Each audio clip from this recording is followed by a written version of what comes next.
Muy buenos días. Hoy voy a exponer sobre las teorías de imputación objetiva desarrolladas por Roxy y Jacobs. Bueno, la imputación objetiva en sí busca determinar cuándo un resultado puede atribuirse jurídicamente a una persona. Es decir, no basta con que alguien cause un daño, sino que debe analizarse si ese daño realmente puede ser considerado como una responsabilidad del autor. Como primer punto tenemos lo que son las teorías de Roxy. Bueno, para Roxy en sí, una persona solo responde penalmente cuando crea un riesgo jurídicamente desaprobado y ese riesgo es el que finalmente produce el resultado. Y en base a esto, Roxy desarrolla cuatro criterios que son principales. El primero de este es la disminución del riesgo. En ese aquí, en sí, explica que no existe responsabilidad cuando una persona disminuye un peligro mayor.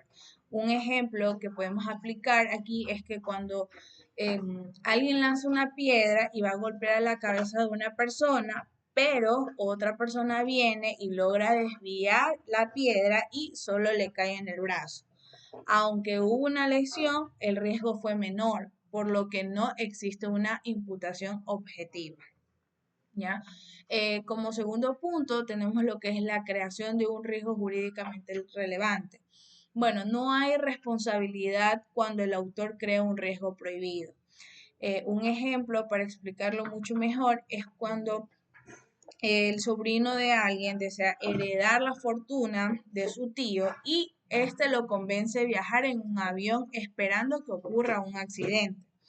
Entonces, si el avión cae por una falla totalmente que es imprevisible, el sobrino no creó realmente ese riesgo, por lo que no hay una imputación objetiva. ¿Ya? Tercer punto, tenemos lo que es el incremento de riesgo permitido. Bueno, en este aquí, aunque alguien incumple una norma, no solo va a responder si con su conducta aumentó realmente lo que es el riesgo. Un ejemplo es, digamos, un fabricante entrega un material sin desinfectar, ¿ya? Entonces, después de esto se descubre que aún cumpliendo con el protocolo, las personas igualmente habrían fallecido. Como su conducta no aumentó el riesgo, no existe una imputación objetiva. Como cuarto punto tenemos lo que es el ámbito de protección de la norma. En ese aquí en sí nos indica que el resultado debe estar dentro de lo que la norma pretendía evitar. Un ejemplo es que cuando una persona hiere a otra con un disparo, mientras a esta la trasladan al hospital ocurre un accidente de tránsito, ¿no? Y la víctima fallece. La muerte en sí no fue causada por el riesgo creado, que fue el disparo, sino que por el hecho diferente, por lo que no se imputa ese resultado al autor. Tenemos también las teorías de Jacob. Bueno, con respecto a las teorías de Jacobs, en sí tiene una visión mucho más distinta, ya que para él lo importante es que cada persona cumpla el rol que tiene dentro de la sociedad. Si alguien incumple este rol y rompe todas las expectativas sociales, responderá penalmente. Entonces, Jacob propone también cuatro criterios. El primero que es el riesgo permitido. Bueno, en este de aquí, toda sociedad acepta ciertos riesgos normales, mientras una persona actúe conforme a su función o a su rol. En sí, no existe responsabilidad penal. Un ejemplo es que si una madre cura una herida de su hijo con los medios que tiene al alcance, o sea, disponible, y actúa conforme a su rol, en cambio un médico que hiciera lo mismo y cumpliría los deberes propios de su profesión. Como segundo punto de estos principios tenemos el principio de la confianza.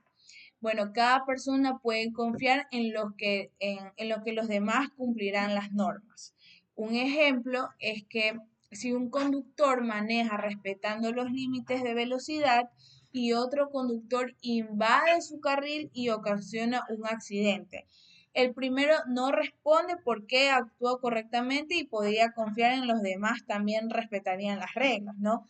En cambio, este principio deja de aplicarse cuando ya existen señales claras de que otra persona actuará incorrectamente. Como tercer punto, tenemos lo que es la prohibición de regreso.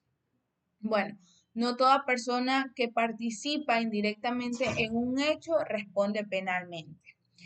eh, un taxista, digamos que transporta unos pasajeros y durante el recorrido estos le dicen que van a cometer un robo.